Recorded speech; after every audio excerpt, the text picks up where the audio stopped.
Here we are, back to Viking adventures, the next chapters. Olaf's Answer.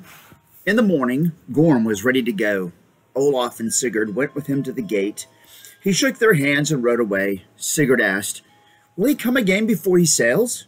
"No," said his father. He went into the house. Sigurd was left alone.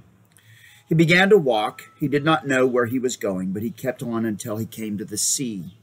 He sat under a pine tree and looked out across the water. Seagulls were crying. The sun was bright on the waves. For half the morning he sat there thinking. A voice came to him from far away. His mother was calling him. He went back to the house. His mother was at the gate. "You were gone so long," she said. "I thought you had fallen into the sea." "Mother, you know I can swim," he said. He went inside. In the hole he found Olaf. "Father, I have been thinking," he said. "I tried to put the thought out of my mind, but always it came back." "What are you thinking?" asked Olaf. "I must go with Gorm," said Sigurd. "It is no voyage for you," said his father. "I am strong, and I am not afraid," said Sigurd. "Since you cannot go, let me go in your place." "You are still a boy," said his father. "I'm 13, said Sigurd. "There are many sailors not much older." "Gorm does not want you," said Olaf. "So he said, yet I must ask him one more time," said Sigurd. "He will say no," said Olaf. "But if he will have me, then may I go?" said Sigurd. There's Sigurd and his father, Olaf. Olaf looked into the fire as if he were deep in thought. He said at last, "If he will have you, you may go." Sigurd's mother had come into the hall. "What is this?" she asked. "I'm going to Torvik," said Sigurd. "I'm going to sail with Gorm if he will have me." "No!" she cried. The ride to Torvik will do him no harm," said Olaf. "A servant will go to him to show him the way." "I must be there before the ship sails," said Sigurd. "May I go now? May I go quickly?"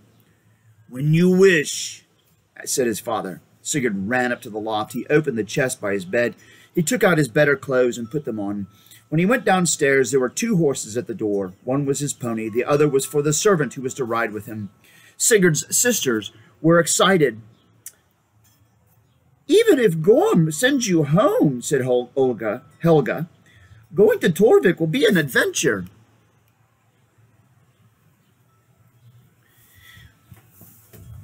"I wish father would let me ride with you," said Erna. "It will be late when you reach Torvik," said Olaf. "Stay at the inn tonight." He gave Sigurd a purse. "Here is money enough and no more." "Thank you, father." Sigurd tied the purse to his belt. His mother began to weep. She was still weeping when he and the servant rode away. There they are. They're riding off. Say goodbye. Bye. And now, the stone. The sun went down while they were on the road to Torvik. Sigurd kept asking the servant, "Are we nearly there?" The servant would answer, "A little farther, young master." They came to Torvik at last. The town was dark and quiet. It smelled of fish and sea. The servant knew where the inn was. He led Sigurd to it. Sigurd got off his pony and knocked at the door. A man looked out. "What do you want?" he asked, and he sounded sleepy and cross. "A bed for the night," said Sigurd, "for my servant and me." "A bed for the night? It's but an hour till daylight," said the man. "Come in if you must. Your servant can go to the barn with the horses." "If it's but an hour till daylight," said Sigurd, "I'll go with my servant." They went to the barn behind the inn. They led the horses inside and gave them water and hay. The servant lay down and slept. Sigurd sat in the doorway and waited for day to come. When the sky was light, he went outside. There were small fishing boats in the harbor, and there was one ship. It was not as long and slim as a dragon ship. It was low and wide and built to carry a heavy load. Men were moving about on board. Others had slept on the shore. Some of them were just getting out of their cowskin sleeping bags. Sigurd asked one of them, "Are you the men who sail with Gorm?" "We are," said the sailor. "Where is he now?" "He may be on the ship. He may be at the inn," said the sailor. Halfred can tell ya." "Where is Halfred?" asked Sigurd. "There," said the sailor. A man had come out of the inn. He came down to the harbor, his long blue cloak blowing in the wind. His face was thin, his eyes were dark. Sigurd spoke to him.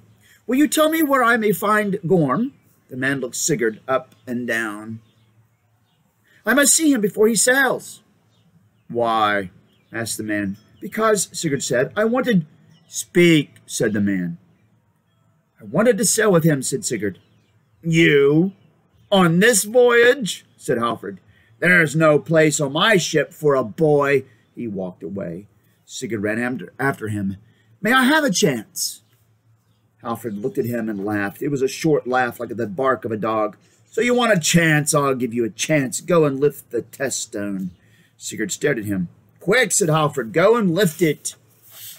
Here he is, Sigurd talking to Halfred. Sigurd looked about him. He saw many stones on the ground. A young sailor had been watching. He said to Sigurd in a low voice, "All who are fit to be seamen must show that they can lift the test stone." "Which is the test stone?" asked Sigurd. "This one," said the young sailor. Sigurd looked down at the stone. It was smooth and black and large. "Well," said Halfred, "do you still want to try?" "Yes," said Sigurd. A crowd of sailors had gathered.